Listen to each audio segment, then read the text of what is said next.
50, 60. Le monde change. Et il change au point que les États-Unis en viennent à avoir une politique qui confronte les Européens eux-mêmes. Par exemple, quand les Américains disent on doit faire la guerre à la Russie et que l'Allemagne va s'approvisionner en Russie pour son gaz et son pétrole, il y a un problème entre l'Allemagne et les États-Unis qui est bien clair. D'ailleurs, le Bundestag allemand a dénoncé l'attaque contre la Syrie de la part de la France, de la Grande-Bretagne, du Royaume-Uni et des États-Unis, récemment. Alors, vous voyez qu'il y a des contradictions. Il y a la même chose avec la France. Elle aimerait bien. Macron a beau se promener de main dans la main avec Trump. C'est pas Macron qui mène la politique économique française, puis qui mène la France. Macron est le pion du grand capital français. Et le grand capital français a des contradictions de plus en plus grandes. Il souhaite conquérir le marché chinois. Les Américains disent non, non, tassez-vous, c'est nous les Américains qui allons aller exploiter le marché chinois. Ils sont en même temps que des alliés, des concurrents. Et c'est ce que vous constatez ensuite.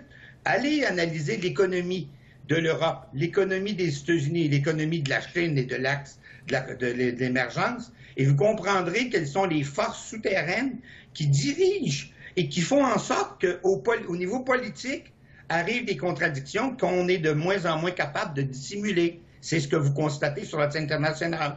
Prenons la Grande-Bretagne. La Grande-Bretagne, le Royaume-Uni, aimerait bien quitter l'Europe, mais elle ne le fera pas. Je vous en fais la prédiction. Parce qu'elle se rend compte qu'économiquement, elle s'effondre. Anciennement, elle s'appuyait sur les États-Unis pour faire face au reste de l'Europe, qui a toujours été un concurrent en même temps qu'un allié. Aujourd'hui, elle se fonde sur une économie qui est en train de s'effondrer. Vous devez absolument assimiler, comprendre le concept que les États-Unis d'Amérique sont en train de s'effondrer sur le plan économique. C'est ça la réalité. D'où Trump a beau crier, s'époumoner, faire le bouffon sur la scène internationale. Derrière lui, il y a une armée désuète qui coûte des prix les yeux de la tête. Et il y a une économie qui s'effondre. Et de l'autre côté, vous avez la Chine montante, qui est déjà, à l'heure où je vous parle, malgré ce que les experts économistes prétendent, qui est déjà la première économie mondiale.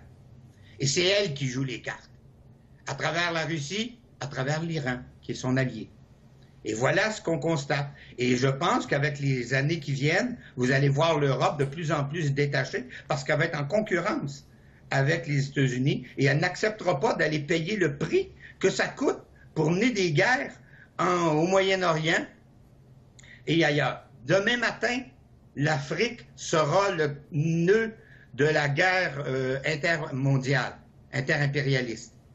Ben, en Afrique, la France a des intérêts, et ce ne sont pas ceux des États-Unis. Ils sont contraires aux États-Unis. Les États-Unis essaient de s'infiltrer. Merci beaucoup, M.